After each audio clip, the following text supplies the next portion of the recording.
Selamat datang di media pembelajaran bahasa pemrograman dengan menggunakan teknologi asistif.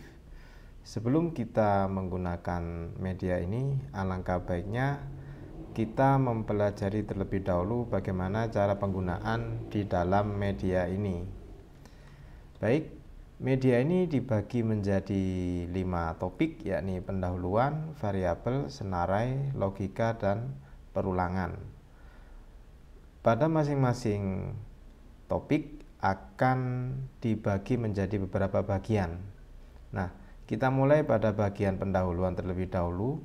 Di bagian pendahuluan ini adalah bagian yang memuat tentang tata cara penggunaan di dalam media ini secara umum.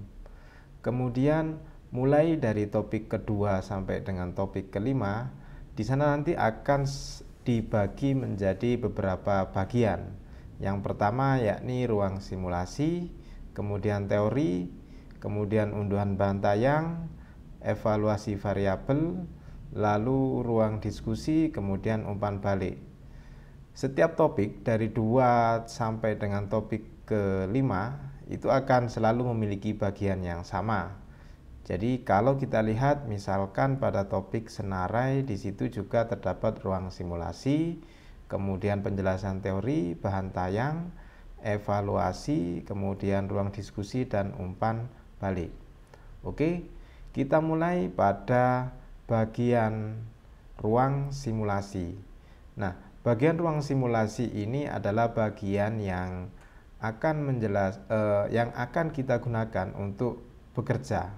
Jadi kita akan menyusun puzzle di dalam ruang simulasi ini. Nah, pada masing-masing ruang simulasi di sana nanti akan terdapat video tutorial sebagai pengantar. Kemudian di bawahnya akan terdapat editor puzzle. Nah, di bagian editor puzzle inilah kita akan melakukan pekerjaan pembuatan skrip bahasa pemrograman secara visual. Nah, di dalam editor puzzle ini akan terdapat beberapa kategori puzzle, ya. Jadi ini kalau kita lihat ada kategori variabel, kategori teks, kategori matematika sampai dengan kategori perulangan. Nah, masing-masing kategori di sini nanti akan muncul beberapa pilihan puzzle yang bisa kita gunakan. Jadi puzzle-puzzle di sini sudah dikelompokkan berdasarkan kategorinya. Nah, hal ini dilakukan untuk mempermudah pengguna sehingga seluruh puzzle itu tidak diletakkan di dalam satu palet atau satu panel yang sama. Lalu di bagian bawah editor puzzle di sini ada pembangkit kode, ya. Ada pembangkit kode. Pembangkit kode di sini adalah hasil dari skrip bahasa pemrograman berdasarkan susunan puzzle yang sudah kita susun. Pada video berikutnya akan saya jelaskan detail bagaimana cara penggunaan untuk editor puzzle. Namun yang terpenting di sini adalah kita memahami terlebih dahulu bagian-bagian di dalam sebuah ruang simulasi, yang pada intinya adalah bahwa di dalam sebuah ruang simulasi di sana akan terdapat video dan juga editor puzzle.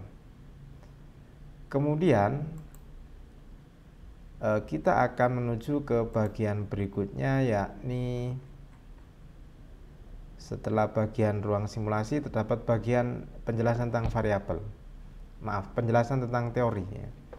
Jadi penjelasan tentang teori ini adalah penjelasan yang berisi video tentang penjelasan teori. Di dalamnya tidak terdapat lagi editor puzzle, jadi murni di dalamnya menjelaskan tentang sintak-sintak yang berkaitan dengan simulasi yang sudah dilakukan sebelumnya.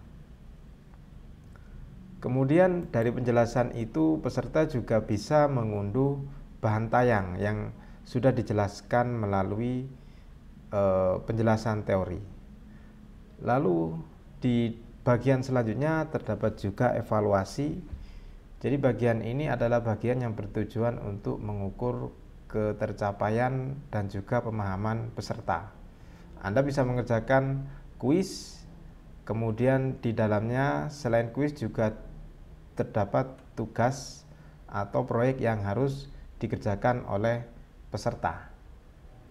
Nah, masing-masing proyek di sini peserta diwajibkan untuk melakukan submission. Ya. Submission, kemudian di bagian selanjutnya peserta akan diminta untuk memasukkan skrip hasil dari jawaban tugas yang sudah diberikan.